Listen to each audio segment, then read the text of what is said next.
Pipila ka kapuso artist ug cast sa GMA drama series nga Startup PH, mitimbaya kang kapuso actress Bea Alonzo atol sa iyang birthday.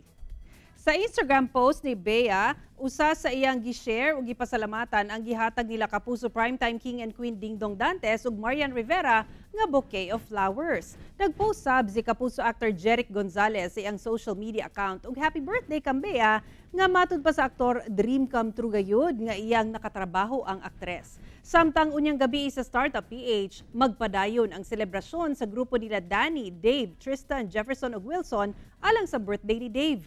Ug si Tristan, nagaselos na kang Dave tungod sa atensyon nga ginahatag ni Danny. Samtang aduna nay napansin si Danny nga kalahian sa Davidson nga iyang nakaila kaniadto ug sa Davidson karon. Kanauban pa unyang gabi sa Startup PH pagkahuman sa Maria Clara at Ibarra sa GMA Telebabad.